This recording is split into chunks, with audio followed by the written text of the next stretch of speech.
Pengenalan dualisme. Dualisme adalah suatu konsep yang berhubung dengan kewujudan dua elemen yang berbeza pada suatu benda atau perkara. Asal-usul idea ini pada hakikatnya merupakan doktrin falsafah dan metafizik yang lahir dari alam fikiran para ahli falsafah barat. Fahaman dualisme dan sekularisme yang menjadi doktrin falsafah barat bagaimanapun menjadikan ilmu dan agama terpisah serta memberi impak terhadap fahaman dan corak keilmuan di negara-negara Muslim. Akibat pengaruh sekularisme dan modernisme, masyarakat Islam mengalami transformasi nilai dan identiti yang melibatkan perubahan dalam amalan hidup, beragama dan tafsirannya terhadap agama.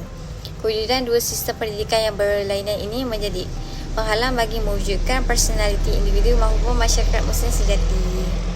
Latar belakang kajian. Dualisme adalah suatu ideologi yang lahir daripada intelektual barat. Namun demikian, dualisme kini bukan sahaja satu fahaman yang bertampak di dunia tersebut, malah ia telah merebak dan berkembang ke seluruh dunia, termasuklah Asia Tenggara dan sebahagian besarnya adalah negara-negara Islam. Kajian ini bertujuan untuk melirik beberapa aspek mengenai dualisme, antaranya konsep dualisme dalam pendidikan dan hubungan dengan sekularisme, kesan positif dan negatif dualisme dalam pendidikan, dualisme dalam pemikiran dan amalan serta pendidikan dalam Islam. Seterusnya, objektif. Objektif kajian ini adalah untuk mengenal dengan lebih lanjut mengenai konsep ideologi dualisme. Selain itu, melalui kajian ini juga kami dapat pendedahan tentang penyerapan dan cabaran-cabaran dualisme yang dihadapi pada masa kini. Seterusnya, kajian ini dapat menambahkan daya pemikiran kami dengan memikirkan secara kritis mengenai implikasi positif dan negatif serta kaedah menanganinya. Pendidikan merupakan sesuatu yang penting dalam kehidupan seseorang manusia. Tanpa pendidikan, manusia tidak akan dapat mencapai sesuatu yang diinginkan. Tanpa pendidikan juga, manusia tidak akan dapat mengenal huruf, nombor, malah juga tidak akan tahu erti adab seperti mana yang telah dipraktikkan sekarang. Jelas lagi terbukti apabila tuntutan menuntut ilmu ini telah penting bila mana ayat Al-Quran yang pertama atau mula-mula diturunkan kepada Rasulullah SAW adalah berkenaan dengan kepentingan dalam menuntut ilmu. Firman Allah Subhanahu Wa Taala yang bermaksud, bacalah wahai Muhammad dengan nama Tuhanmu yang menciptakan sekalian makhluk. Ia menciptakan manusia dari sebuku darah beku. Bacalah dan Tuhanmu yang Maha Pemurah, yang mengajar manusia melalui pena dan tulisan. Ia mengajar manusia apa yang tidak diketahuinya. Apabila terjadinya dua pengasingan konsep, iaitu konsep ilmu duniawi dan ilmu ukhrawi, timbullah permasalahan. Dari situ terjadilah dualisme dalam pendidikan. Tidak dinafikan, sistem dualisme adalah sistem yang mana telah digunapakai hampir oleh semua negara. Oleh yang demikian, wujudlah generasi yang mempunyai pendapat yang bertentangan dalam Islam dalam usaha untuk membangunkan negara. Jadi, untuk melahirkan masyarakat yang mempunyai ilmu duniawi dan ukhrawi yang seimbang, pelbagai usaha perlu dilakukan untuk memastikan sistem dualisme ini bergabung menjadi satu. Dalam pendidikan di sekolah, sama ada sekolah peringkat rendah atau menengah, Terdapatnya pengasingan antara dua sistem pendidikan, iaitu sistem pendidikan tradisional Islam dan sistem pendidikan moden. Bagi sistem pendidikan tradisional Islam, pelajar hanya difokuskan tentang ilmu-ilmu keagamaan semata-mata dan secara tidak langsung mengabaikan sahaja ilmu-ilmu moden. Terbalik dengan sistem pendidikan tradisional Islam, sistem pendidikan moden adalah pendidikan yang hanya menitik beratkan tentang ilmu moden dan mengabaikan ilmu-ilmu Islam. Pengasingan antara ilmu agama dan ilmu moden ini adalah antara punca atau pokok utama kepada persoalan dualisme dalam pendidikan. Menerusi hal ini, kebanyakan cendekiawan dan ilmuwan telah menyuarakan kebimbangan mereka tentang kewujudan pengasingan pendidikan ini kerana mereka telah mengetahui natijah yang akan terhasil melalui sistem dualisme ini. Disebabkan berlakunya kebimbangan ini, maka satu falsafah telah terhasil. Falsafah ini adalah daripada pendidikan negara yang telah dikarang penuh dengan garis kesedaran yang berbunyi. Pendidikan di Malaysia adalah usaha berterusan ke arah memperkembangkan potensi hidup individu secara menyeluruh dan bersepadu untuk mewujudkan insan yang harmonis dan seimbang dari segi intelek, rohani dan jasmani berdasarkan kepercayaan kepada Tuhan. Usaha ini adalah bagi melahirkan rakyat Malaysia yang berilmu pengetahuan, berketerampilan, berakhlak mulia, mencapai kesejahteraan diri serta memberi sumbangan terhadap keharmonian dan kemakmuran masyarakat dan negara. Next, punca berlakunya dualisme adalah kerana dalam pendidikan atau pendidikan dualistik ini disebabkan oleh fahaman dan pemikiran barat terhadap ilmu yang telah dipengaruhi oleh konsep dualism ataupun sekularism. Seperti dualism, sekularism juga turut memberikan kesan negatif dalam pendidikan. Sekularism bermaksud konsep bahawa kerajaan atau entiti lain harus wujud secara terasing dari agama atau kepercayaan agama. Akibat daripada sekularism, wujudnya kesan yang amat ketara yang mana timbul isu dikotomi dalam fikiran ilmu yang nilai mencerminkan dualism. Krisis yang berlaku dalam diri individu, masyarakat dan institusi maupun negara. Apabila berlakunya pertemuan di antara akal dan wahyu di antara ilmu akli iaitu sains dan ilmu agama nakli, dari segi nilai pula berlakunya antara nilai tidak kudus profane dan nilai-nilai kudus sacred, maka terselalah dualism dalam fikiran. Seperti yang dinyatakan oleh Ahmad Muhammad Said 1996, beliau menyatakan bahawa realiti yang berkaitan dengan pemikiran dan nilai seperti yang dinyatakan pada awalnya dalam pendidikan telah memperlihatkan bahawa ilmu-ilmu sekular telah mendapat tempat dalam sistem pendidikan kebangsaan. Walau bagaimanapun, bagi ilmu agama, ianya terbatas, terhad dan terpinggir dalam sistem pendidikan tradisional. Jelas serta terang, sekularisme merupakan suatu bentuk dualisme baru yang mana ianya memisahkan secara terus antara ilmu atau urusan duniawi dari urusan bukan duniawi, sekaligus meninggalkan terus peranan agama dan Tuhan dari sebarang kehidupan dunia manusia. Pandangan sekularisme adalah fahaman yang tidak mencerminkan dualisme asal dan membentuk dualisme baru kerana sekularisme menolak salah satu dari ciri dualistik yang dipegang oleh dualisme asal. Tegasnya, terbuktilah bahawa masalah dualisme dalam pendidikan adalah bertitik tolak dari prinsip dan konsep sekularisme yang mana ianya mengarah dan mempengaruhi fikiran generasi muda dan Muslim untuk menerima fahaman yang berbentuk pemisahan antara dua perkara dasar. Dalam fahaman sekularisme, bentuk dualisme yang wujud adalah berbeza dan berubah dari yang asal. Dualisme pada hakikatnya bersifat dualistik, tetapi dalam sekularisme telah membawa maksud yang berbeza, iaitu dualisme dalam sekularisme bersifat sementara kerana kebenaran hakikinya adalah hanya satu, iaitu alam semula jadi ini. Menerusi fahaman sekularisme ini, lahir pula dua fahaman iaitu rasionalisme dan positivism empiricism. Apa yang difahamkan? Ajaran untuk fahaman ini ia akan mengiktiraf sesuatu sebagai ilmu jika memenuhi empat nilai secara iaitu rasional, scientific, objektif dan neutral. Oleh kerana pandangan fahaman sekularisme adalah berasaskan keduniaan dan kebendaan, maka ilmu agama secara automatik akan terkeluar kerana tidak memenuhi kriteria yang dinyatakan. Sekularisme secara umumnya menolak semua jenis wahyu dan hanya bergantung sepenuhnya kepada akal manusia dalam usaha mencapai, memahami dan menganalisa ilmu dan kebenaran. Next, dalam konteks Islam.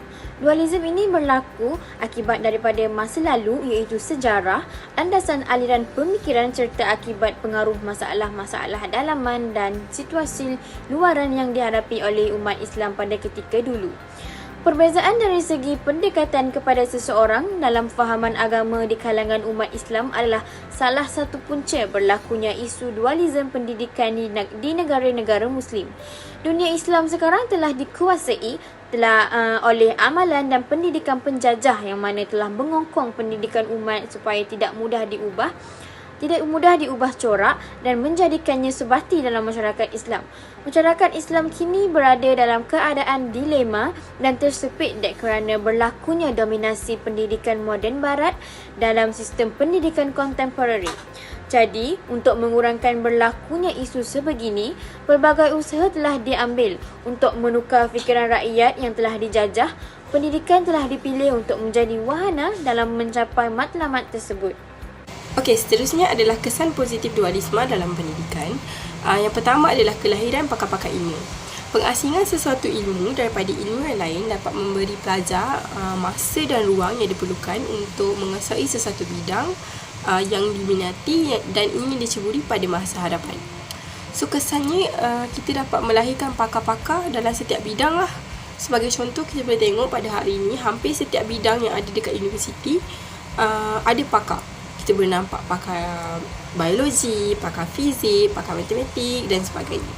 Seterusnya adalah kesan negatif dualisme dalam pendidikan. Yang pertama adalah kualiti masyarakat terjejas.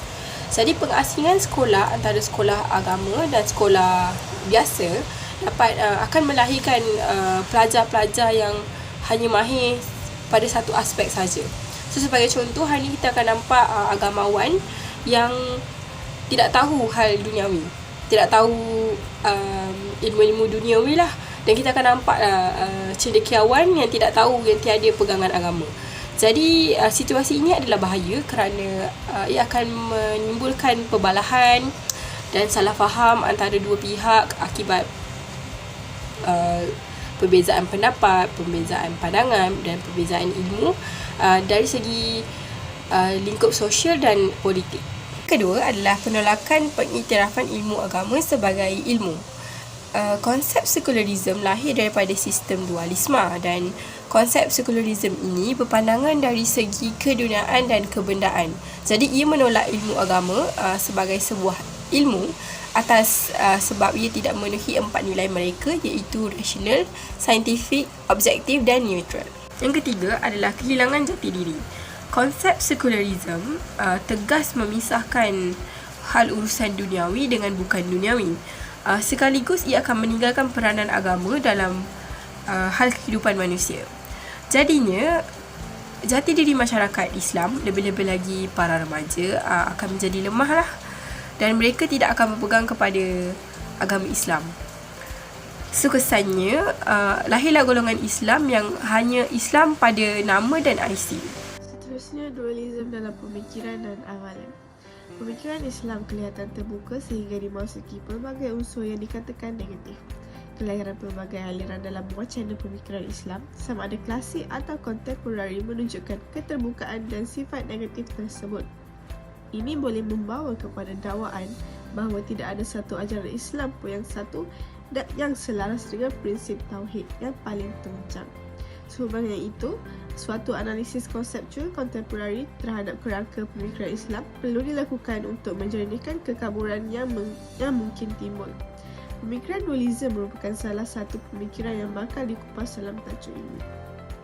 Dualisme bermaksud suatu keadaan di mana dua perkara berjalan seiring tetapi tidak wujud keserasian. Dualisme boleh berlaku dalam pemikiran, ilmu, sikap dan amalan. Umpamanya dalam ilmu, di suatu sisi ilmu-ilmu tradisi dipelajari dengan tasawur yang islami. Di sisi lain, ilmu sekular dan liberal dipelajari dengan pandangan semestanya tidak selari dengan ilmu tradisi. Natijah akhirnya menghasilkan manusia yang memiliki dua domain ilmu yang maksudnya tidak sama. Percakapan ini boleh menyebabkan setengah orang kurang jelas tentang pemikiran dan amalan. Yang tradisional berfikir secara tradisional, manakala mereka yang moden bercakap dengan hala tuju tradisional. Ini mewujudkan pertemuan pengetahuan di antara yang tradisional dan juga moden. Oleh itu, perubahan perlu dilakukan untuk merapatkan jurang antara kedua-duanya supaya proses integrasi dan sekaligus Islamisasi dapat berlaku. Integrasi bermaksud bagaimana dua bidang arah disambungkan kepada penglihatan. Ilmu tradisional mesti dipupuk untuk memberi hala tuju kepada pembaharuan dan tajdid supaya sains moden mekanistik dapat dibina di atas tasawur Islam. Pengislaman sains dan pendidikan ialah proses memasukkan tasawur Islam ke dalam badan ilmu supaya sains moden mempunyai prinsip kemanusiaan dan Islam. Teknologi sentiasa menjadi alat tradisi Islam. Aplikasi komputer juga dipandu oleh nilai guna yang meningkatkan kecerdasan manusia dan memberi faedah kepada penggunanya, justru boleh membangunkan tradisi pengetahuan berasaskan pengolahan input, pengolahan program, input dan perisian yang selari dengan tasawur. Jika ini tidak berlaku, timbul dualisme antara cara dan tujuan. Akibat dualisme yang tidak dirapatkan jurangnya menyebabkan konflik dalam pemikiran terjadi dan ia terhubung dengan binaan sistem. Konflik dalam pemikiran dan amalan boleh diatasi sekiranya asas makruf yang dikembangkan dapat mengurangkan kemungkaran yang ada, dan matlamat akhirnya dalam pemikiran dan pendidikan ialah menghasilkan model insan khalis muka dan sentiasa menukul landasan makruf. Dualisme bermula dari sistem ilmu dan pendidikan yang dilalui anak-anak dan generasi muda. Tidak wujud keseimbangan antara orientasi pendidikan agama, nilai dan etika dengan ilmu-ilmu yang sifatnya mekanistik. Ilmu moden yang mekanistik perlu diberikan isi dan makna supaya landasan perkembangannya diberikan asas falsafah, etika dan nilai. Dimensi moden dalam geografi membawa pelajar mengenali fenomena alam nyata dan dikaji untuk mendapatkan maklumat daripadanya. Konsep geografi memberikan asas bahawa bukan sahaja alam nyata harus dikaji tetapi juga terhubung dengan alam gaib. Seluruh yang dikaji di alam nyata pada hakikatnya adalah kejadian daripada pencipta. Apabila dikaji faktor alam gaib ini, iaitu Allah, maka terhubunglah hikmah kejadian dan menyebabkan asas tauhid berkembang kerana tanpa Allah tidak mungkin yang ada ini berlaku dan keinsafan timbul bahawa alam dan bumi ini adalah amanah perlu dijaga manusia. Pendidikan dalam Islam. Pendidikan adalah bahagian penting dalam membangunkan watak dan jati diri yang baik dan mengajarkan anak-anak yang nilai-nilai yang mereka perlukan untuk berjaya. Pendidikan yang betul dapat melahirkan masyarakat yang berakhlak mulia dan intelek yang mampu membangunkan diri, bangsa dan juga negara. Pendidikan adalah kata nama terbitan daripada kata dasar didik dalam bahasa Melayu yang membawa maksud jaga, pelihara dan ajar. Pendidikan dalam bahasa Inggeris disebut sebagai education yang bererti pengembangan dan bimbingan. Perkataan education ini juga dikatakan berasal daripada dua gabungan perkataan dalam bahasa Latin iaitu ex dan duceredo yang membawa maksud memimpin. Dalam bahasa Arab, terdapat beberapa istilah yang memberi makna pendidikan. Antara istilah itu adalah tarbiyah yang menunjukkan proses perkembangan potensi individu mengasuh dan mendidik seseorang kepada tahap yang lebih baik. Istilah ta'lim memberi konotasi proses menyampaikan dan menerima pengetahuan. Dan juga istilah ta'dib menunjukkan proses pembinaan watak dan penyempurnaan akhlak atau moral seseorang. Secara amnya, ketiga-tiga istilah yang disebutkan tadi membawa maksud pendidikan. Pendidikan Islam ialah pendidikan yang falsafah dan tujuan serta teorinya dikembangkan untuk melaksanakan amalan pendidikan berdasarkan nilai-nilai Islam yang terkandung dalam Al-Quran dan hadis Nabi Muhammad SAW. Nakib Al-Atas memberi kefahaman bahawa pendidikan Islam ialah usaha yang dilakukan oleh pendidik terhadap pelajar untuk pengenalan dan pengiktirafan tempat yang benar segala sesuatu daripada susunan penciptaan hingga membimbing mereka kepada kebaikan. Salah satu perbezaan antara Islam dan agama lain ialah Islam meletakkan nilai yang sangat tinggi terhadap pendidikan yang merangkumi pendidikan duniawi dan agama. Ibn Khaldun membincangkan tentang perkara ini lebih mendalam lagi dalam bukunya The Muqaddimah. Beliau menyatakan bahawa terdapat dua jenis ilmu, iaitu ilmu fardu dan juga ilmu yang bermanfaat. Ibn Khaldun juga menandakan bahawa ilmu Islam bukan sekadar ilmu duniawi, tetapi agama juga perlu dipahami untuk melahirkan insan yang berjaya di dunia dan juga di akhirat. Secara umumnya, pendidikan terhadap manusia telah berlaku sejak azali lagi apabila Allah SWT menciptakan Nabi SAW seperti firman-Nya dalam surah Al-Baqarah ayat 71. Ayat ini jelas menggambarkan bagaimana Allah SWT mengajar Nabi Adam tentang nama-nama benda di dunia yang akan didiaminya. Sebagai pemimpin, manusia mempunyai tanggungjawab untuk menguruskan bumi dengan baik kerana mereka mempunyai minda yang kuat yang boleh memikirkan penyelesaian dan berusaha untuk memperbaiki hidup mereka. Islam adalah agama yang menggalakkan umatnya mempelajari dan menyelidik sebagaimana yang dibuktikan dalam Al-Quran. Wahyu pertama yang diberikan kepada Nabi Muhammad SAW juga ditujukan untuk mendidik manusia tentang cara menjalani kehidupan yang lebih baik.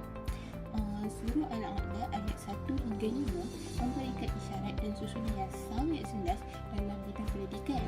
Malaikat Jibril berkali-kali mendesak Nabi Muhammad SAW agar menyuruh umat manusia supaya belajar menuntut ilmu. Jika diteliti dengan lebih mendalam lagi, ayat ini mendidik dan menggalak orang yang beriman untuk menjadi orang yang berilmu. Petunjuk awal ini adalah sesuatu yang mendorong Rasulullah SAW menumpukan kepada pembangunan aspek fizikal, mental dan rohani yang semalam dalam kehidupan baginda mendahului agenda pembangunan duniawi, material dan fizikal yang lain. Islam mementingkan penguasaan ilmu. Islam juga mewajibkan setiap umatnya, tidak kisah lelaki atau perempuan, untuk menuntut ilmu. Kewajipan ini juga bertujuan supaya orang Islam tergolong dalam orang-orang yang berakal dan menjauhi kejahilan. Menurut Ibnu Khaldun, Allah SWT telah memilihkan manusia tahap kecerdasan dan keistimewaan yang tinggi, menjadikan manusia makhluk yang paling bijak dan mampu dalam penciptaannya. Al-Ghazali percaya bahawa ilmu adalah amat penting dan dapat mengangkat martabat manusia serta memberi input yang berkesan dalam membina kekuatan manusia dan mematahkan kehendak hawa nafsu. Beliau menjelaskan bahawa sains selain menduduki hierarki terpenting dalam pembangunan manusia, juga mampu menjadi medium yang ampuh untuk menggerakkan manusia melaksanakan fungsi-fungsi sebagai seorang manusia. Banyak program pembangunan yang dijalankan oleh baginda bertujuan untuk mengembangkan bidang keintelektuan Islam. Dalam tempoh yang singkat, ilmu Islam telah melalui satu transformasi baru dengan umat Islam semakin mahir dalam ilmu fiqh, ilmu tafsir, ilmu tauhid dan lain-lain bidang. Islam menganggap bahawa menuntut ilmu ni adalah satu kewajipan yang mulia dan adalah satu kewajipan bagi setiap umat Islam. Nabi Muhammad bersabda bahawa menuntut ilmu itu adalah kewajipan ke atas setiap orang Islam.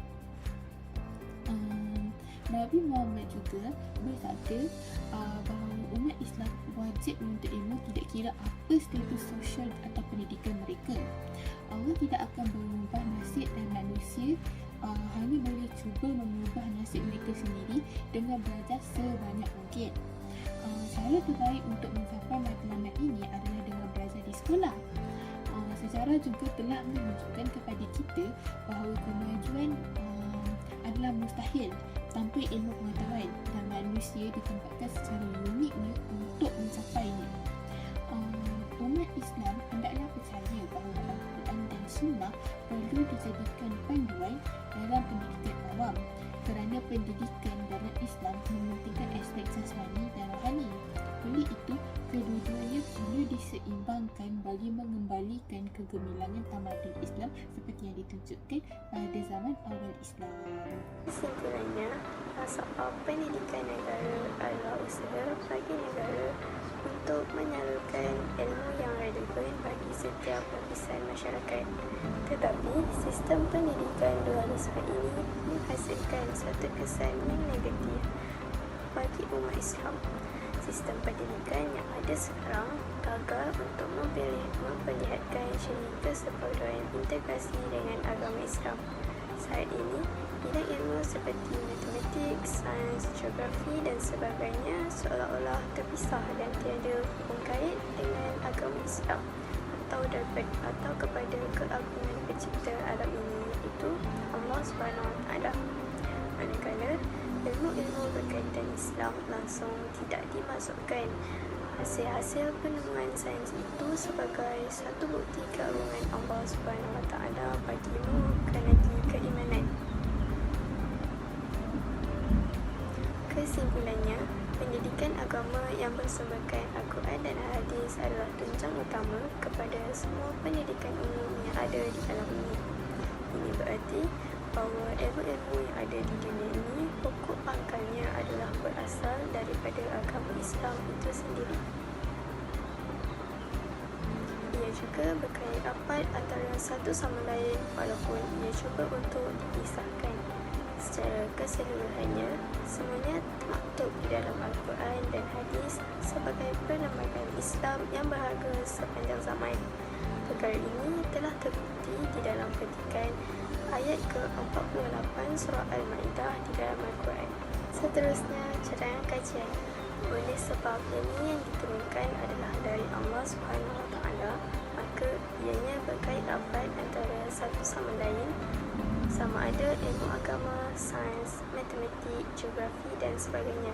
Maka Islamisasi iaitu proses pengislaman ilmu atau memasukkan kembali unsur-unsur Islam di dalam ilmu amat penting supaya manusia dapat mengetahui cara untuk menetapkan suatu perkara pada tempat yang sebetulnya. Islamisasi tidak menolak kepentingan ilmu sains dan teknologi, ekonomi, keuangan, pengurusan dan pendidikan atau seumpamanya. Bahkan, asas, nilai dan agama menjadi teras dalam ilmu pendidikan itu sendiri. Islamisasi adalah satu proses jangka masa panjang yang memerlukan pembangunan rangka ilmu secara sistematik supaya wujud asas ilmu yang padu serta seimbang dan kaedah-kaedah yang mampu membangunkan model insan yang bersifat saling berkait antara satu sama lain. Pendidikan bersepadu merupakan salah satu pendekatan yang perlu diambil untuk menyelesaikan isu-isu dualisme dalam pendidikan. Pendekatan pendidikan yang komprehensif, seimbang, dinamik dan relevan adalah antara cara yang terbaik.